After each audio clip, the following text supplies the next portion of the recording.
Diğer taraftan bunları açalım. Ortak şeyler yapalım.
Hadis-i şerif bu şekildedir.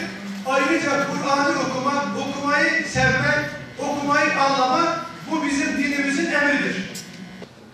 Yaptığımız gözlem ve tespitlerde en fazla eksik gördüğümüz husus özellikle bayanların Kur'an-ı Kerim noktasında, bilme noktasında ve öğrenme noktasında bir eksikliği, bir boşluğun olduğunu açıkçası gördüm.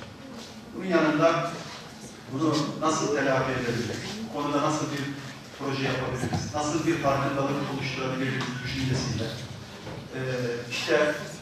Zaman zaman Müftü hocamızla da başlatmış olduğumuz, paylaşmış olduğumuz bu husus inşallah bugün evde annemle evde Kur'an-ı Kerim okuyorum projesiyle inşallah başlayacak. Tabii bu projeler içerisinde en anlamlısı da 8 aydır ilde görev yapan birisi olarak gördüğüm en fazla eksiklerden birisi, biraz önce de zaten hocamız da ifade etti, Müftü hocamız, birçoğu maalesef hanımlarımız, ev kadınları Kur'an-ı Kerim bilmiyorlar. Okumayı bilmiyorlar. Kendi geleneksel bildikleri belli dualarla, hocam da biraz önce dedi, namaz kılmaya çalışıyorlar, geçmişlerine dua etmeye çalışıyorlar ve maalesef böyle açık bir tablo var.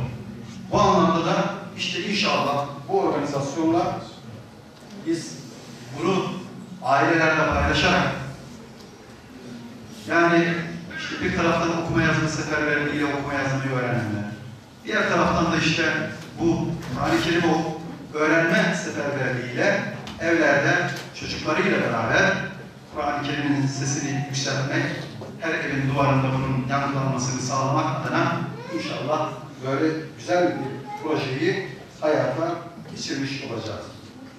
Çünkü bizim mensubu bulunduğumuz bir ilk emri oku olan Kur'an-ı Kerim'i her birimizin öğrenmesi, öğretmesi, ailede bunun paylaşılması kadar önemli başka bir husus olmasa gerek. Çünkü sevgili Peygamberimiz bir hadisinde sizin en hayırlınız Kur'an'ı öğrenen ve öğretendir diyor. Hem öğrenen hem de öğretenlerin bir arada olduğu bu ortamda inşallah sizler her biriniz, hoca hanımlarımız bunun takipçisi olun. Birer nefer gibi bunun takipçisi olarak inşallah her evde bu sesin yankılanmasına vesile olmanızı, Bitlis kültürün ve medeniyetin çok köklü, tarihi geçmişleri çok eskilere dayanan bir medeniyete, bir kültüre, bir ilim, irfan meclisine ev sahipliği yapan, yüzyıllara meydan okuyan medreseleri hala ayakta olan bir.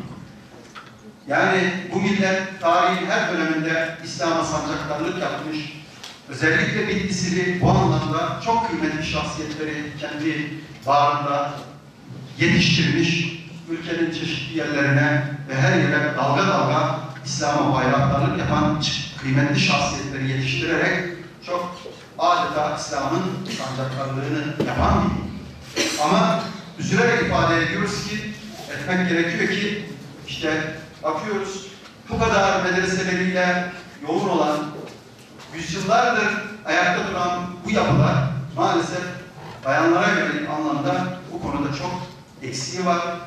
Bunun giderilmesi noktasında başlatmış olduğumuz geldiğimiz ilk günden beri bayanlara yönelik Kur'an kursu çalışmalarıyla şu an ilimiz merkezinde 40 küsur Kur'an kursu açtık.